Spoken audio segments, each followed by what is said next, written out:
All right, so we're going to talk about progressive loading today. So this is really progressive overload. This is just kind of more of an updated idea for it. Um, this is the key thing behind barbell training and why it's so effective for so many things and for getting stronger, for hypertrophy, for rehab, all that kind of stuff. So the idea is that as you adapt and become more trained, the stress and stimulus you were receiving is no longer enough to your new level of adaptation. So that stress and stimulus from training needs to increase to match where you're at. So if you think about it, we want to apply a certain amount of stress to get the desired effect. So if we want to get stronger, the stress is we need to have enough weight on the bar, to have, preferably probably 80% or more of like an estimated real-time max. It could be as low as 65 to 70%, but probably better to have 80 or higher. So as you become more trained, whatever weight that was is now lower, so it's not the stimulus now. So now we have to increase the stimulus to keep pace with your adaptations. So the thing is the difference between this idea versus the progressive overload is that progressive overload is thinking, okay, this is 80%, so now we need to put more weight on there to force that, which would be like 83%, but to make you stronger.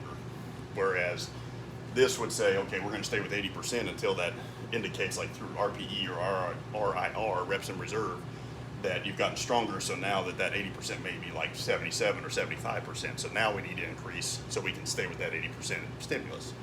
So it may not seem like much of a difference, but it really kind of is. Instead of forcing it and overloading, what we're doing is we're loading. Just as you get, we want it the same stimulus over and over and over again. We want that whatever percentage or RPE we've decided, we want that to stay the same stimulus, but the weight is going to change to match that as you get stronger over time. And by the same token, if you have other things going on, you're more fatigued, life stress is way up, out of proportion, that kind of thing, you can also adjust that back to still receive the same stimulus too. But we're still progressive loading because even though it's less weight, it's still the same stimulus for your current capacity. So so again, it's not forced, it just keeps pace with your adaptations and where you're currently at. So there's the three main ways I would say to progressively load. So the first one is obviously increasing the weight on the bar. So you would keep the sets and reps the same, you're just going to increase the weight. So let's say you're doing 2 sets of 5 at 275, and there's been something that's indicated that, whether it's like the RPE or how many reps in reserve there was, how hard it felt, how easy it felt, that indicates to you that this is no longer enough, you're ready to progress. Now we're going to add 5 pounds, and then we would go 2 sets of 5 at 280 then. And then we would stay with that until we're ready. There's something that indicates that now we need to go to 285. So that's one method.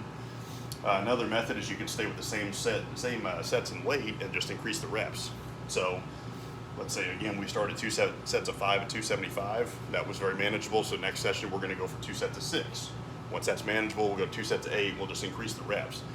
And then you can also decide like a cutoff point, like we could say 2 sets of 10. Once you reach that, then you increase the weight. So then we would say we'd take 275, we'll work it all the way up to 2 sets of 10. And then when 2 sets of 10 becomes manageable, we need progression, then we could add weight to the bar, go 280 or 285, start back at 2 sets of 5 and work that through again. So it's double progression is what that's known as. So you're progressing both reps and weight. So I do like this method quite a bit too, because it kind of makes you stay with the weight until you've really earned that progression. And then I just like it kind of regulates your progression that way. It makes you stay with the weight longer. So sometimes, especially as you get more advanced, you might not be advancing faster than what your body's able to handle, kind of thing. I think it works really well, but all of these can work for sure. There's just a lot of very individual differences and points in your training where some may work better than others, that kind of thing. So then the other progression is an RPE or an RIR, so the rate of perceived exertion or how many reps in reserve you have per set. So it's a way of gauging how hard each set was. And you can use that as just by rating each set. So let's say we did 2 sets of 5 at 275 and we rated that as an RPE of 8, or we thought we had about 2 reps in reserve, is the same thing. So we can stay with that until that RPE or RIR changes. So let's say we did 2 sets of 5 at 275, we said that was about an RPE of 8 or RIR of 2.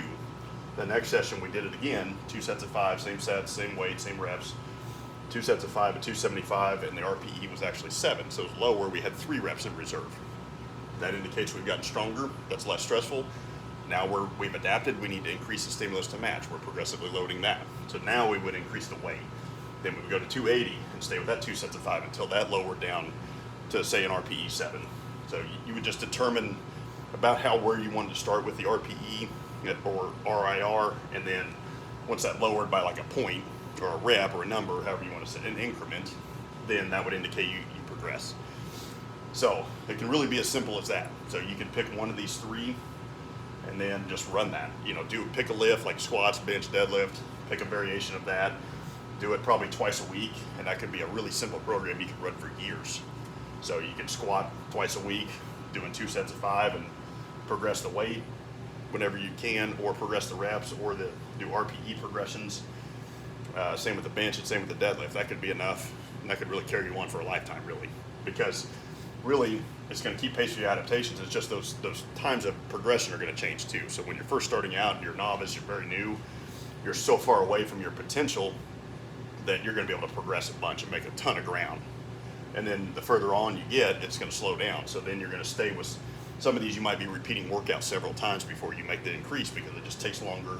That stimulus has to hit you more before it adds up enough for the next progression. So the plan can be the same. It's just the dosages and the change and the rates of progression are going to change over your training period. So yeah, you can progress session to session, week to week, or it may be longer. It may be a few weeks again. A lot of that probably depends more on how adapted you are, how close you are to your potential ceiling, which meaning just how trained you are, basically. So, and also another thing is you don't have to pick one progression style. So these are all progressive overload, or progressive loading. So as long as you're progressively loading in some form or fashion, you're increasing the stimulus when you've indicated that you need the increase in stimulus. Probably doesn't really matter that much whether you're going to add weight the next time, or you're just going to stay with the same, try to progress reps, or you're going to stay with it until the RPE lowers. So you could even mix that up and just every week progress a different way. So you could say the first week, let's do 2 sets of 5 at 275, manageable.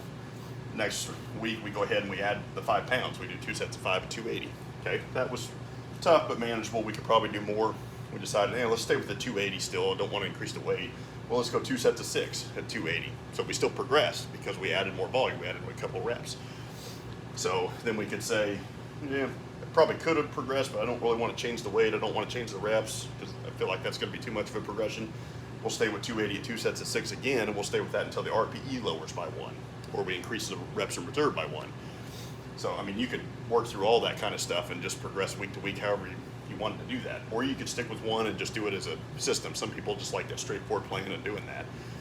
So the only time that I would say that it needs to be more specific is if there's like a specific thing you're working towards, where like obviously like a powerlifting meet, if you're kind of working into a peak for that, you're probably going to want to stick with like just increasing the weight, because you want to get the weight on the bar is the thing with the sport. So that's what you want to really try to progress. So of course, when you're not working right into a meet, any of these things are still work. It's just progressive loading. As long as the stimulus provides some strength and hypertrophy stimulus, then it works. So anyway, so this is progressive loading example. It's really the main nuts and bolts of strength training and hypertrophy training, really. Of course, for strength training, it's more so, or this is probably a little more directed towards strength training. Towards hypertrophy training, the main thing would be, as long as you're getting close to failure every set, then it doesn't really matter what you're doing. It's just the sets that can kind of vary week to week. You have to push your sets close to at least to failure, or if it's indicated, like some exercises, like you get past failure and doing length and partials. So that's kind of a little different, but you still have to progressively load just by making sure the sets are always to that close to failure kind of thing. So, and really you don't have to even periodize, I would say, as long as you're doing this stuff and your training reflects the things you want to work towards, so there's some sort of specificity to it, then you can just do this, and in theory you can just kind of run it forever and really just change if you get bored with it, or if things are going to pop up, or you're going to have little injuries and that kind of stuff, and you might have to adjust the plan to accommodate that. But it doesn't need to be a fancy complicated thing.